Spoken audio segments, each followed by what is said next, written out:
This podcast is for a mature audience and may be viewed as inappropriate or insensitive to some. Listener discretion is advised. The intention is to share conversation of like and unlike-minded individuals as they try to be the best them they can be in a life full of challenges, searching for love, acceptance, and positivity.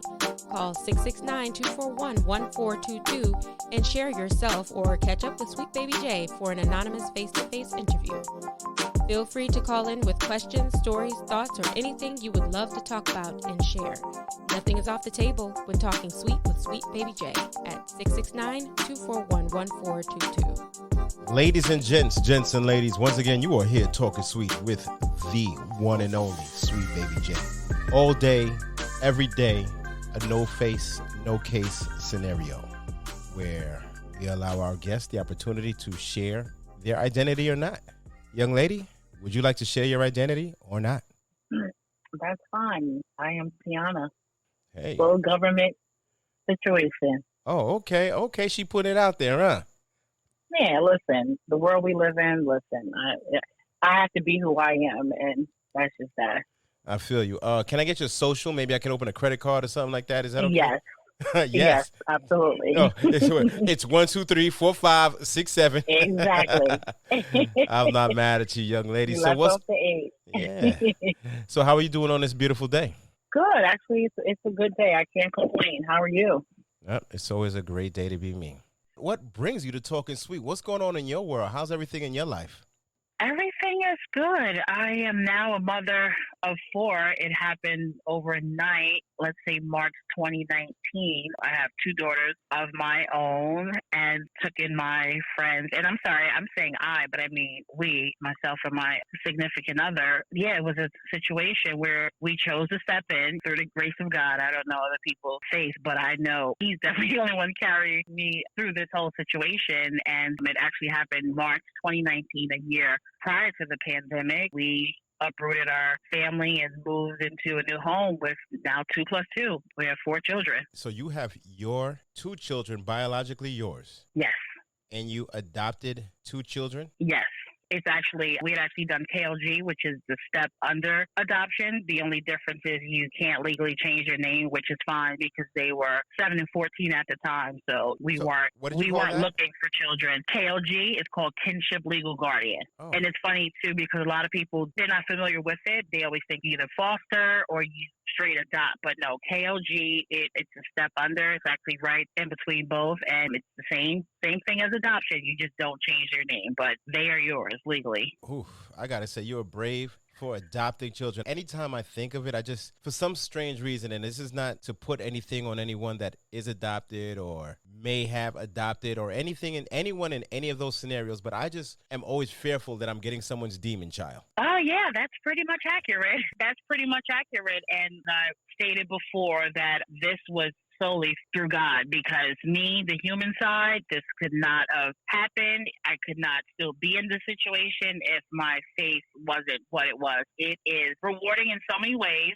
I can't even lie, but when you're talking about taking a risk, because you are literally bringing in just what you said, someone else's everything, let's just leave it like that. Most days you don't know which part of that will show up. Mom, you have dad, you have even too, like with the fostering, you're not even just fostering the children, you're now fostering the parents and their entitlement of feeling like they should have this unlimited or not even unlimited access, because like in my case, not consistent. It's just like that baby daddy type thing where it's like, I'm just going to show up and take you to McDonald's this one time this year and that's it. But you need to be available in that moment. Yeah, it's the same type of thing. So it is something else. And it's a situation where you have to create, force, keep boundaries, because people will try to strip you of your entire self. So let me ask you this question real quick. Yes.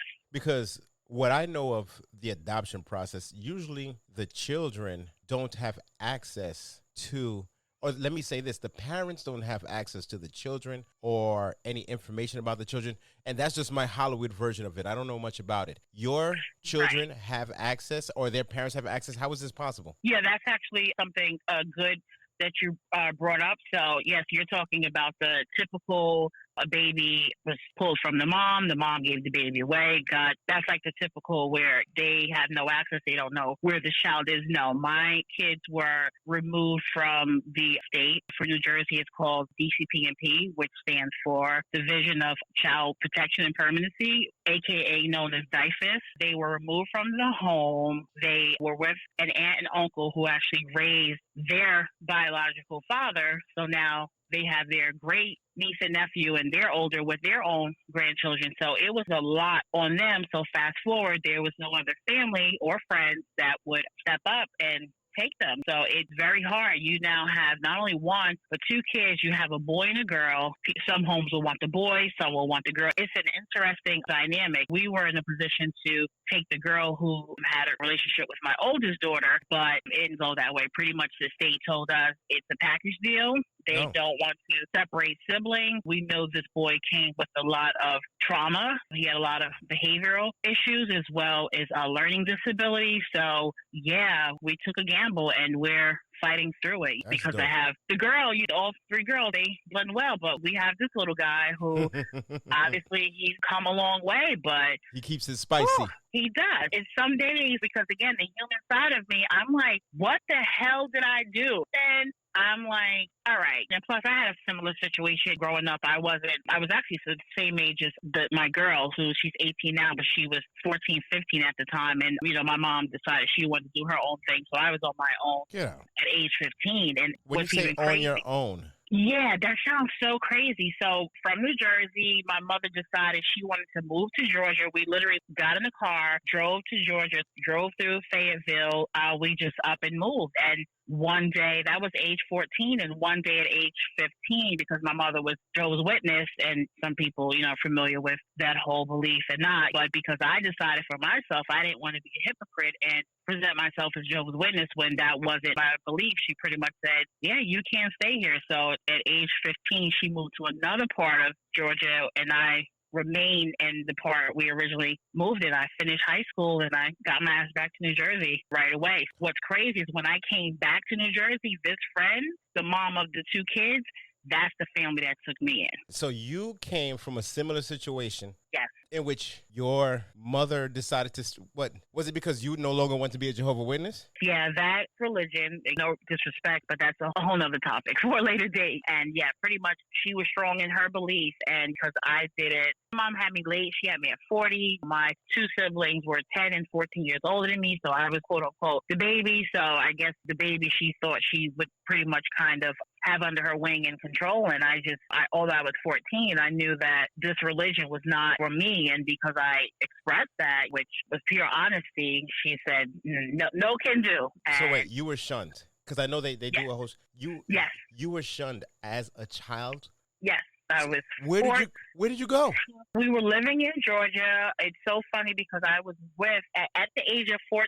Listen, I came from New Jersey. I came to Georgia, so I was popping. Like, I was that Jersey girl. I had a boyfriend at the time. Thank God, mother and I had a great relationship. He actually comes from a family of nothing but abusive men. His grandfather actually killed his grandmother, which is crazy. So I was with, it's so sad because you go from one bad situation to the next, you know what I mean? So it's like, here my mother left. I need to be somewhere. I was a 15-year-old girl. So his mom, at like 15 years old, she got us an apartment in Georgia. Wait, she got you guys your own apartment? Yeah, she got us an apartment. I know y'all was getting it popping up in there. Y'all so nasty. Oh, yeah. Listen, I was so young. That's why I feel like at 40, I'm so old, because what I was doing at 15 is what you do at 25. You so nasty. Plus, You were so nasty. But, yeah. Although he was young, he was abusive. Obviously, I didn't understand it until later, but he pretty much was following the pattern that his grandfather and uncles laid out for him. The only thing was, I'm a solid girl. So he was coming for me, but I was coming for him too. So it wasn't easy. And literally when I graduated from high school, it's so funny, I tell this story. I'm like, I would love to find my old English teacher. She literally paid for my Greyhound bus ticket to get back to New Jersey. My kids, their mom opened her door, and then I had another friend who we actually, someone in common, mutual person. She pretty much funded me until I got on my feet. But yeah, I came back 17 going on 18 and just pretty much So had wait, to start my life. your kids that you adopted, Yes. their mom took you in? Yes. So pretty much she was my age, but knowing the situation, she pretty much told me I was coming to her home before she had even asked her grandparents because her mom died when she was 10. So by this time I was 18, so she was 17. I'm sorry, I was 17 going on 18, so she was 16. We're like 5 days apart, which is crazy. But 5 days apart, but like I just 11 find months apart. I find it crazy. So her parents took you in, and now you took in her kids. Yes. You yes. guys were really good friends. Yeah, we were because I had to get back to New Jersey. I was living in Vidalia, Georgia with no family member, no friend. My mother was in Columbus, Georgia, a whole different part of Georgia. And yeah, I need to get back home. Thank God I had some friends there, some great teachers, but my life would have been different had I been there. So at least I was able to get back to the community that I know. And so I couldn't move into my grandmother's home at the time because her thing is, you're a teenage girl. Like, that's just crazy. I was able to stay with a friend, which is their mom, and life, thank God, took off from there. I had some strong young friends. I had their parents, so many players that pretty much started me in my way. Support. So, you had good support. yes, I did. I really, really did. So, are you and your kid's mom still friends? No, we can't be friends because she has an addiction that's extreme, and unfortunately. Are you free to share what the addiction is? Yeah, unfortunately, it's heroin addiction. What about the kid's father? Yes, but I'm not particularly sure what's going on exactly with him now. But although they say otherwise, because I was connected to the division and I had to sit in court and I had to have these family meetings, they would obviously give the rundown of all the drugs. Unfortunately, the pills pretty much, I think the term is like, that's the segue to heroin. It was very unfortunate because although I knew it, when you have to hear it from that side where it's like, yeah, these are the tests that were run. I mean, this is what this shows. But for mom, he's functional to a degree, but mom she's severely. Yes, far gone. So us taking the kids in, it was a gift and a curse. It was a gift because it gave them better chance at life, opportunity at life. But it was a curse because it's like they know their kids are good, so now they can really do their thing. It's just crazy that the cycle that they took you in, you took their kids in, and now they're out there addicted and strung out. Are the kids aware of what their parents are going through, and what is their outtake on it? Yeah, they obviously, it's so funny that you bring that up because I tell people in my home, we discuss everything. I can't live that life of things being swept under the rug. I grew up with that. Like I found out 1,000 years later, my grandfather wasn't my grandfather. All those things. I can't. Whoa. That's not the life I want to live. And Did you find that out on Maury? No. No, you are not the great-grandfather. Yeah, I was like, so I'm carrying his last name for what? Like, it's ridiculous. But that's another story. And I know those were the times. Both children came fully aware. She was 14. He was 7, fully aware. And through therapy and other things, they've opened up even more. And we're like completely transparent. I'm not saying they shared every single thing. I'm sure there's more that may have gone on that I don't know about, but we discuss. It's sad. It's great because they're aware, they know, but it's sad because at the end of the day, everyone knows your parents are your parents and you love your parents. And it's just, even when they do, they'll do like a visit here and it's just the chemistry between parents and children. It's very unfortunate. And as much of a headache as they all are to me, when I do see them all paired up, it's sad. It's really sad. How do the kids feel when they see their parents? Do the parents come high, or are they sober when they show up, or is it hit or miss? But how do the kids feel knowing that this is the life? Pretty much under the influence. Mom more than dad, and then because she has that whole no accountability piece of anything. It's like, I'm nodding, but what are you talking about? I'm high. I'm just tired, or this is just some medication that I'm on. Just she's on the one that you sleepwalking. Yeah. She makes it very difficult because even when they do try with her, she makes life so much more difficult because a lot of people feel like kids aren't supposed to have feelings. And actually, her daughter is graduating tomorrow, track scholar. She's going to university. Like, she's really doing her thing. She's out here getting it. Yeah, she's out here getting it. She has 2 jobs. She's on her grind. She has a car. Like, she's she's definitely getting it. She's headed down the right path. Was there ever a fear that she might have this addiction capability in her, or in either one of them? Well, you know what's so funny? It was sad because when she first came, you know, obviously they had PTSD for a lot of reasons because of different things they were exposed to, and that was a huge fear of hers. And again, because of my faith, I'm like, oh no, honey, we're going to the Lord on that. We're not even claiming that. But I also told her, I said, you also have to know where you come from, so you test the water if you want. You know what I'm saying? Like, anything's possible. But luckily, she doesn't even like the taste of alcohol. So I'm like, girl, find another thing to get into. But no, I don't see it for them. I don't want to pat myself or my significant other on the back, but I think because we're so transparent with them and even just share our personal stories, because I even talk to them with like food. I'm like, food is an addiction. Like, listen, food, sex, gambling, anything can be an addiction. You know what I'm saying? Sex is an addiction? Yeah, it can be. That's the only one I'll make the exception for. But that's the only one I'll make the exception for. But that's a whole other. It all depends. It all depends on the life you're living. If you're a single person, it's not an addiction. You know, if you're with someone and you're married and you're with a lot of other people, yeah, you have the addiction. You know what I'm saying? But again, that's another. And this world is all in how you frame it. So I'm going to make that one the exception. We have these open discussions, but I'm like, girl, you have such a powerful future ahead. She's a track star. She wants to be a gym teacher, or she wants to get like into sports medicine. I'm like, just stay focused, stay busy, and just stay away from those things, because I don't know, as I get older now, I'm like, you really have the life you create for yourself or want to live. If you want certain things and that's what you go after, that's what you'll get. For me, everything else is just an excuse or a victim mentality, because we all have a story. You know what I'm saying? Because I could have said, oh my God. Yeah, everybody's on the journey. You know, I could have said at 15, oh, my mother left. I'm stuck down here. Let me get with some country bumpkin guy and just let him just use and abuse me. Like, yeah, I could have made that my story, but I'm like, no offense to the country bumpkins. No offense to the country bumpkins.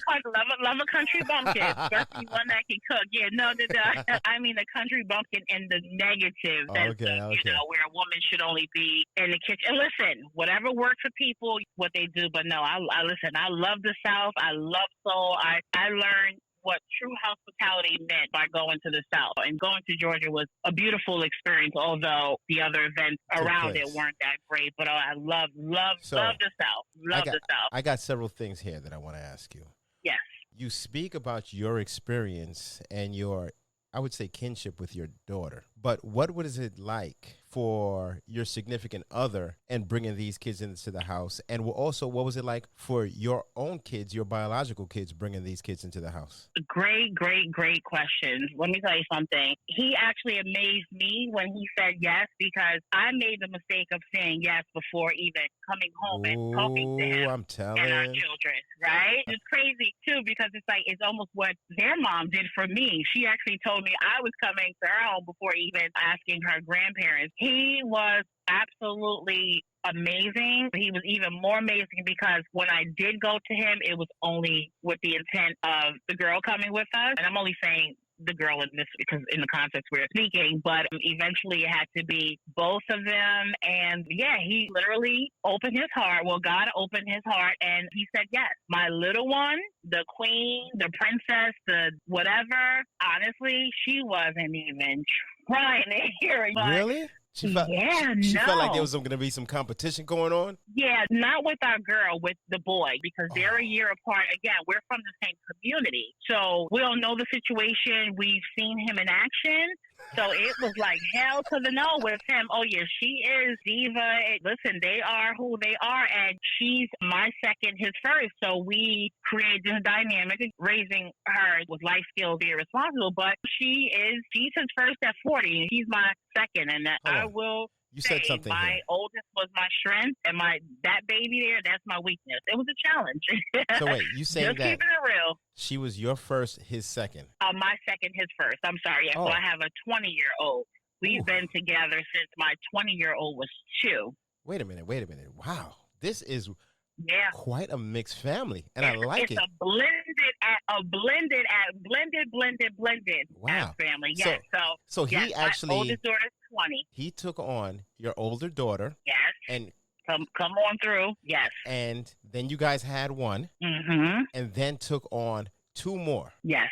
I really need to know. Sum it up on a daily basis. What is it like for him having this blend? And the reason why I ask this is because, and I don't know about this, but I hear things like kids saying, "You're not my dad," or this and that. They can their tongues get a little flippy sometimes. You want to uppercut the chin. But what was it like for him and for you guys, other than the challenges from the boy, his behavioral challenges? But what was it like just in the interaction? Was there ever a "you're not my dad" interaction?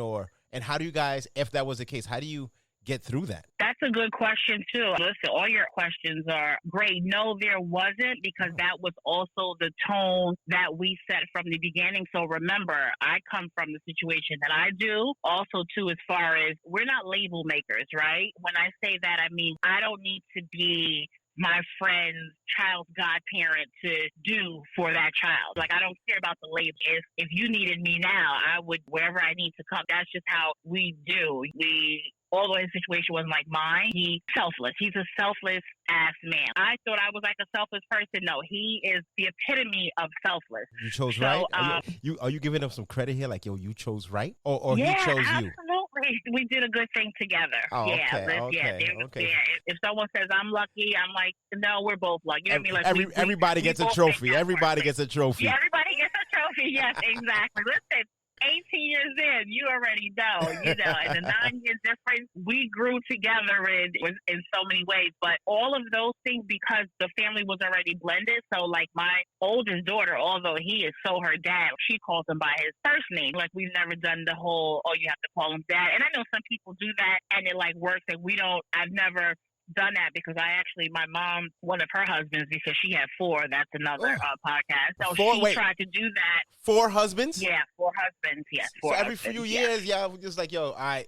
Yeah, 4 One is zaddy, yeah. One is baddie, one is caddy, one is dad. Damn. Yeah, and that was hard, because I remember being a little girl, and her third or second, I can't even remember if it was second or third at time, she tried to force me to call him dad. And I remember that feeling. And I said I would never do that to my child. And again, for some people, it works because it's so organic. But I was like, we just wouldn't do that. You know this what is your mom, right? Yeah, this was my mom. I thought Jehovah's Witnesses are supposed to get divorced. Oh, listen, people, it's all about what's convenient for them. That again, that's another podcast. Don't have them come knocking on my door, but that's a whole nother thing. Yes, she was married 4 times. Well, I came about when she was out of the truth, so she was disfellowship. That's another thing. So all of this pretty much happened during her. I assume some of it during her disfellowship years. But my daughter calls him by his first name. So again, we all came in. Our new girl, she calls us both by our first name. But the little guy, because he's younger, has a whole set of challenges. We start off with the auntie and uncle thing, but because he was being the way he was, we transitioned that to Mr. and Mrs. So that's how he refers. So he refers to me as Miss Tiana. Yes. So as far as my kids, how they feel, no, there are some days it's very taxing. I'm the high energy one, but he's more subtle. So it's like where I'm going crazy, he's that reminder, like, he is not that serious. Let's just whatever. So he really balances me out. So if I were a single woman doing this by myself, no, I would probably be in the crazy house, and you would be talking to me on the third ward phone in somebody's hospital. I'd be talking to you through a glass wall. Yeah, seriously. So, and then it also changed my whole perspective on 2 parents. I was just about to ask mother you. and father. Oh my God! I was going to ask you. So could you see yourself doing this as a single person? Absolutely not. Absolutely not. Do I regret it? Absolutely not. It's forced me to go back to my own childhood and deal with some things that I didn't deal with. So through their therapy and healing, I'm actually healing myself. It softened me up in ways because, again, when you have that rejection of a parent, or especially a mom specifically, it's sad and it's like that. But dad, you kind of like expect to just not be present because it's such at a high rate. But when mom rejects you, sorry, dads, we expect you to fail. No. That's why. Guess what? I know people will say, "Oh, it's the same difference." No, I love and commend dads. Forget dads. Just any man that just steps up. I need to be the face of that cover because I think it is the most amazing thing. And moms are so impressionable on little ones, but dads, and even with their sons, but especially these little girls, I'm telling you, dads, like these girls, I believe that when they say a dad is a girl's first love, it is so true. The girls are just so proud of their dad. And again, I don't have a son, so I have this guy, but that's a unique situation. But I mean, as far as children that I birthed, just seeing like the girls, even my oldest, although she's not as biological, he's had her raised her since too. It's just dads are so impressionable, but in the most amazing way. And it also forces a man to, you got to calm down a little bit because now you're like, wait, I have daughters, so calm down a little bit. And even moms too. I'm going to tell you something. I have 2 daughters. It forces you to calm down a lot. A lot. I think. Calm down a lot. And also, I have 2 daughters, and they actually check me quite often, especially my older one. She be like, Daddy, you know you really didn't have to. I'm like, oh, my gosh. Like, first of all, it just feels like she's so grown. She's only 11. Yeah. And she is so emotionally aware. I love it. More than a lot of adults, I will say. And isn't it crazy? Well, it's crazy. And it presents, I wouldn't say challenges, but it presents a whole nother level of growth that I have to have within myself. And not that I only have to use in the house, but it also makes me maneuver a little differently in the workspace or in whatever interaction I have, because I think of the things that hurt people on the outside and how it can hurt people on the inside and vice versa. Yeah. It's a very humbling experience. I think everyone should have kids, but dang, they drive you crazy at the same damn time. I know. And I keep having them. I don't guess what's going on. I know. Listen, I had to close shop. Let me tell you something. I said, thank you, Lord, because I was not paying attention to nobody's pandemic. But January of 2020, I made a decision. I said, you know what? You're finishing up grad school. You have 4 children now. I'm like, you're trying to get this weight situation together. I'm like, you don't need another child. I was like, Joe, like, I need us to have a serious conversation. I need to get this taken care of. Well, honey, I'm so glad that I did it. February 13, 2020, I closed up shop. Thank God, because I would have had a COVID baby. I know for sure. That's actually, both my daughters are born in October. So I already done the timeline. I would have been March. Oh, yeah. It would have, February, March, it would have been on. Yeah. Oh, yeah. I'm like, thank you, Lord. Like, seriously, for giving me that insight to handle that. But I got to ask you a question. I would love to have, yes. You closed up shop. Was it ever a topic of discussion for him to get a vasectomy? No, I was totally, well, you know, that's actually, your questions, you better come through with your questions. It wasn't, that's such a good question. I'll be honest. It wasn't really just the whole point of having no more children. Actually, my mom, she actually passed from uterine cancer in 2018.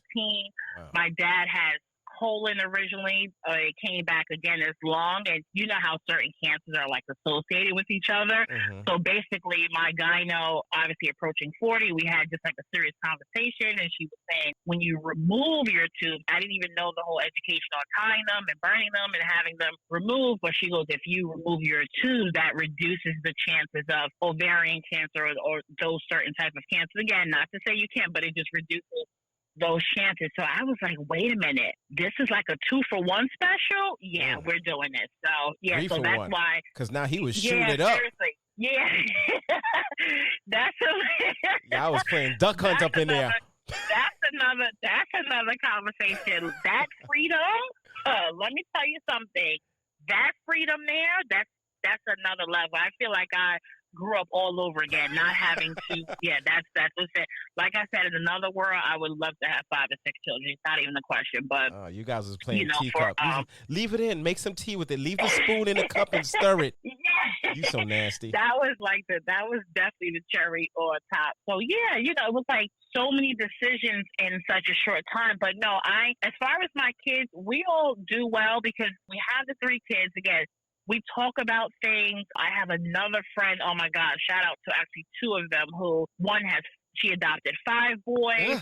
They both worked for an organization that manages kids in care. So they actually had a treatment home where they made their homes treatment homes where they took in children with high levels of care. So the one in particular, she ended up adopting 5 of those boys because she was like a house manager over like a group home. And when I tell you, both her and the other one, like they pretty much gave us the tools that they learned later, which they wish they had. So, for instance, they both told me, it's okay for you guys to do something with the girls and them not be included. That was hard for me because I felt like, and that's the only mistake that I did make because obviously when they came in from the situation they came in, I wanted them to have everything. They all have their own rooms. Everyone has their own TV. Everyone has iPad. You know what I mean? It's like I was giving. You can't give. And please, anybody that's fostering, adoption, KLG, you cannot give so much at once. I don't care if it's a problem child or not. It's like being poor and waking up a millionaire. It's like you need to make sure you have a financial advisor in place because you will make it rain and those millions will be done data if you're not smart about it. I mean, it's the same thing. So okay, real quick. That was the only thing. Yes. Because you're bringing up a very good topic here. Now, you have your 2, and then you have these other 2. Was it any more of a financial strain? And then for that couple that adopted 5, I wish you could see my face. Gosh dang. I'd be crying. Yeah, she's amazing. I would be crying as I sign those papers.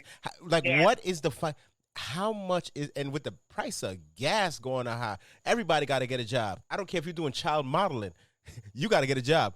But how is it bringing on that extra financial, I don't want to say strain, but obligation? No, we can keep it all the way 100. Yes, absolutely, because that's the other thing, too. I didn't mention, because you're dealing with the division and the state, and you have to have a certain amount of rooms and all this stuff, So obviously, it was 4 of us. We had a much smaller place. We literally, oh my God, we moved. We moved to a new town, new home. We started our lives over because I said, you know what? I have to make it comfortable for my family too. For instance, they have to have their own bath because remember now, I have a boy. I have a boy that's a year older. My daughter who comes from certain. So again, because those are all real questions. You need your own bathroom because I don't need you ever saying, oops, I didn't know she was in the shower. Oops, I didn't know she was undressed. So everyone has their own space. Oh, yeah. Financially, it was a huge sacrifice. Let's just say that. The state provides this stipend that they think is so grand. But put it like this. Everyone knows whether you're renting or you're purchasing a home, an extra bedroom is $300 to $400 a month. So guess what? That half the stipend for one child was just paying for their bedroom. You know what I'm saying? So it's like we didn't eat, we didn't do anything else at all. And that was the whole other thing too. I'm like, I can't now change how my girls are used to living. So it was a lot. You know what I mean? Because it's like, how do you do this? And that's why I said, even if my faith wasn't what it was before, it had no choice but to become what it is now because we are so good, and I don't mean and as far as like rich, I just mean like so comfortable to where because yes, it was a huge sacrifice. I stopped working during the pandemic. Like it's a lie. We make it work and we're comfortable. But yes, it's a huge, especially when you want it's like even now with the girls, even now just having that one extra gel manicure and pedicure. You may have been filling up the tank. Actually, I'm sorry. Let me take that back. A gel manicure and pedicure cannot fill up a tank. It can fill up half a tank. Now, you know what I'm saying? It's a half a tank. My grocery bill, I won't even tell you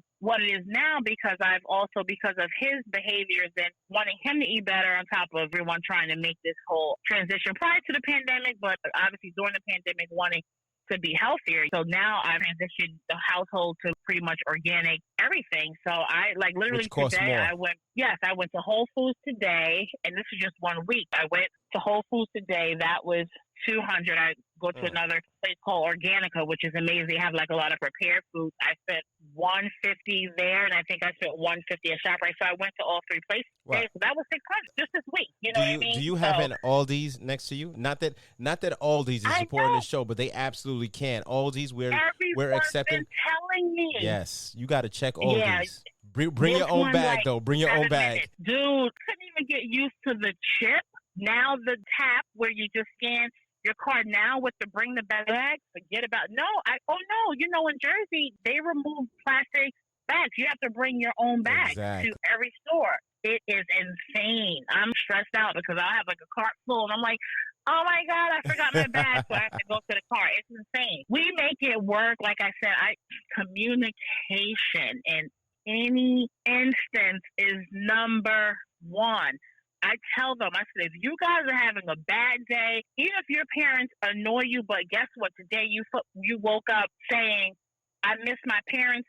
Say that. Like, we have to talk through it, because I try to explain it too. Like, you're going to go through all different types of feelings. I don't care how bad it may have been. You're still waking up every day in someone else's home. You're not with your parents. You know what I mean? And then when you have to, it's hard. I have a 20-year-old. My biological daughter is 20, and my new baby is 18. So you have this 18-year-old watching this 20-year-old with her biological mom, and then you have this 11-year-old now. He's 11. Watching this 9-year-old girl with both her parents, and he's young. So that's a real thing. So I don't care how strong you think you are, or I don't care what sign, zodiac sign, or whatever your belief is, at the end of the day, it's like, damn. Does some of his behavioral issues, was he I don't want to use the term drug baby, but was he? No, it's okay. So medically, it says, that's a good question, because I actually was trying to do some digging. So let's just say, there's a series of questions that comes like on the health passport or health records, whatever you call it. Certain things were unknown, but based on behaviors and certain things, we know that it had an effect. When a woman is pregnant, this is my thing. I'm a coffee drinker. Okay, so when I was pregnant and I didn't do just my little decaf cup, I tried to throw that extra cup. Oh, the kicks told me, okay, Mom, like, kill it with the caffeine. So it's like when you go for an ultrasound to do the anatomy scan in 20 weeks. I don't know, they may have changed it now. What do they tell you? Drink orange juice or apple juice, something that makes that a lot of sugar makes the baby active. So there's no way in the world that, maybe the baby didn't come out having this thing, but there is clearly an effect. I am no one medical expert or anything, but there's definitely an effect. Definitely. Wow. And, and especially when it's coming from mom, dad is doing what he's doing, and maybe a clean one could have made the cut. Maybe a clean one could have not so rusty, but when it's mom, that's a game changer. You speak a lot of how having these children in your life has brought you back to your faith. Yes. Just full circle. Has it changed? Oh, is your mother's no longer? No, she's deceased, yeah. Oh, okay. Did you have these kids in your life before your mother passed? No, they came to me in 2019. She passed 2008. But I will tell you what it did do. It made me forgive her because I see how this whole generational thing works, and until you stop it from continuing, I realized she was only doing what was done to her, what she came from. Although if I talk to grandma, grandpa, other people, they'll have a different story. But my children's mom and dad, they both come from the same stuff. So until that whole thing is broken, I see how the cycle continues. So through this, it made me say, you know what? Now, what I do know, or just even heard of my mom's situation, or her not getting the help, or just diagnosing everything herself, I just realized, I said, can't say she did the best that she could, but she did the best that she knew how.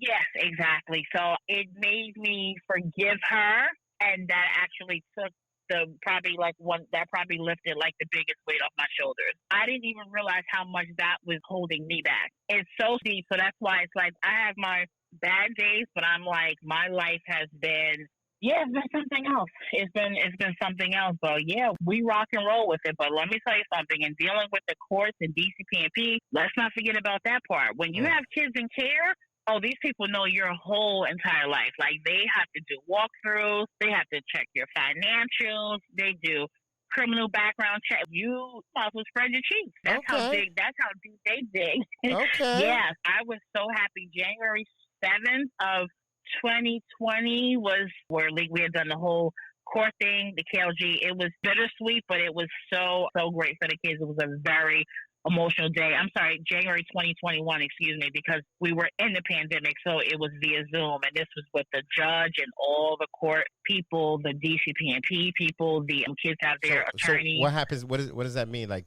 you no longer have to go through. You don't have to spread the cheeks anymore.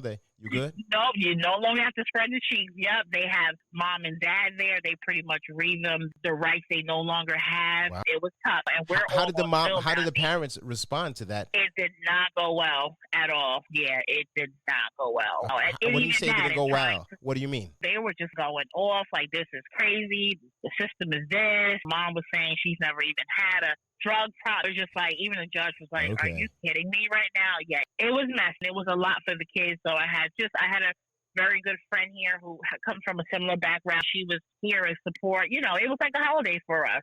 It was now closing that chapter and now like being able to be free as a family. But even with that, now you have all these other challenges. It's almost like you stole my child. You know, you get married and then now you're dating, and then when you live together, you get to see the other person's dirty laundry. It was like, okay, now they turned up to a different level. But again, we check that too. You go through it. It's a lot of stages. It's like kids with ages. It's like they're like, when they start walking, you're like, oh great, you know, I don't have to carry them all the time. Now they're walking, but now it's like they're into everything. You know what I mean? New challenges. New challenges. You know, now they have these play dates where you're just like, oh my gosh, like we got a play date every other day. It's something new, but we make it work. Wow. Listen here, young lady. I gotta say, lessons to you and yours, from your significant other to your kids to your new kids, just in making it work. This sounds more than I'd ever be willing to take on, man. And I totally respect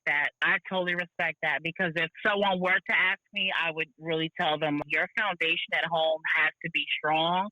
You have to make sure whatever life you created for your kids doesn't change. You have to know that it's okay to do things with your kids outside of the other kids. And you also have to let your other kids know that that's okay. We just now need this time that you have with your other kids. You spread yourself thin, again, you might as well just spread them open. You're just spread thin. And I'm sorry, and I've been saying significant other. I'm sorry, I left out a huge point. Oh. We've been together for 18 years. My daughter's 20, okay? So life has happened for us because we've always taken something on. Last year, I turned 40, and we officially got engaged. So let me not say my significant Wait. other. Did you cry?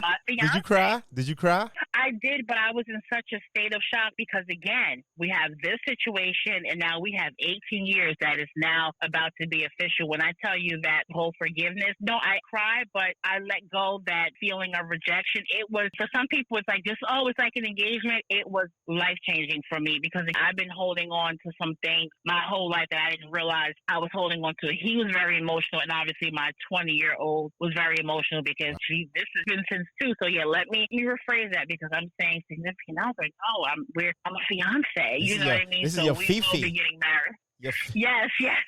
And even through this, there were some things he had to let go. So again, even through this, it has brought us closer. I'm telling you, it's life changing on all levels, but you have to have a strong foundation because let me tell you something. When it's rocky, it gets rockier. You know what I mean? It's almost like finances. It's like if you already have certain issues within the relationship, now you have financial issues. You know it gets crazy. So marriage, we were just like, what are we going to do? Are we going to do or die? So we chose to do. So that's how we're standing the test of time. I always say marriage is tough. Add kids in, it gets tougher. And then when you add more kids that's not even yours, but it gets, my goodness gracious. Listen, you guys. That's why I'm glad we did it the opposite way. I'm like, okay, we did all the craziness now. Well, it's good now that you say that because, there's always the generic way that people think that they should get married, have kids, go. You guys seem to have done it the unconventional way, but yet it works out for you. Yes, because I can tell you, and what we both can honestly say, we know that we know we are each other's person. There you go. Listen. And where I may have thought 10 years ago oh, why are we not married? I'm 40. He'll be 50 the end of this year. We are in the best, although it's so chaotic. It's almost like, what's the saying? Like people's emotional dysfunction. It's so crazy. It's so chaotic, but beautiful storm. Emotionally, we are in a great. It's brought us closer because, again, you got to remember, I released that thing that I've been holding. So now I was able to be a better woman to this man. That's why he was able to now, listen, we might have to have a part 2 and part 3 because I got to talk to these ladies. Mm-hmm. I got to talk to the ladies because you know what? Hold on to some things and we have something so good in front of us that we can't even see it because of the past stuff. And this whole thing of us thinking, my past, so I don't let my past, no, that past continues to show up in that present until you really let it go. Because I'm telling you, that engagement, I couldn't even, my insides, it was like, I'm telling you, it was like I released that feeling of rejection and it took so much off of me. I'm not, I'm not like that spiritual person or religious rather. I'm spiritual, but I was like, oh my gosh, is this like what the Holy Spirit is? Like, and I'm being so serious. You was walking and talking in tongues? I felt amazing. I did. I feel like I'm a confident person, but I felt so amazing. Quick question. Loved, wanted, yes. He proposed to you and all of a sudden, so much weight was lifted off of your shoulders. Yes. Mm-hmm. Could you not have lifted this weight off of your shoulders without the proposal? Because literally, I'm not saying that's the case, but he could have just said, yeah, let me just give her a ring and just, let's shut her up. But, I mean, clearly it seems like this is not that situation, but he could have did that. But you may have possibly been creating more stress for yourself than need be, which is probably one reason why it took so long. Come on now, let's say it. Yes, and I was. And that's what I'm telling you there, because guess what? As women, the way, and especially, I'm a woman, I'm a black woman. I don't even use the term African American anymore. I'm a black woman, right? Right away, we're born and built with that. You have to do this. You have to be that way. I always use the term. We wear so many masks. I'm like, forget the pandemic mask. I'm like, I was wearing a mask before that. So I have this whole, got to be a strong black woman. I don't need a man. That whole independent crap. That's just my view on it. But now you have this girl who dad wasn't around, mom didn't want you to meet. So guess what? I had a man that came to me and was loving, but I had, in my mind, I told myself, oh, there has to be a catch. What we do to ourselves mentally is so crazy because of my past rejection. He could say something like, I'll call you later. Like if he's at work, oh, that I'll call you later is like, what do you mean you're calling me later? Like, what the hell is that? It goes into a whole, I'm calling you later is I'm just working. Like, we're going to talk later. Me, I'm in the bathroom. Why are you? Yeah. Yeah. I'm like, can I wipe?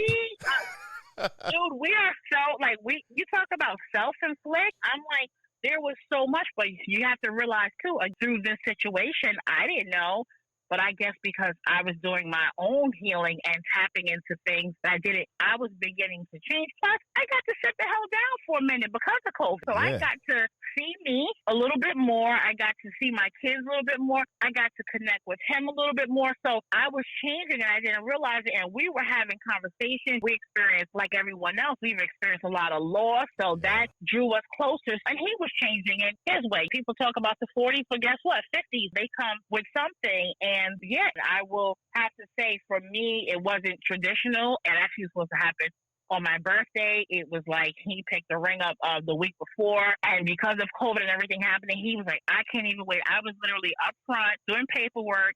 He called me to the back. I didn't even realize all the girls were in the back with him. And my little one goes, Mommy, come put this necklace and earrings on me, or come see this necklace and earrings, because he bought them some jewelry too.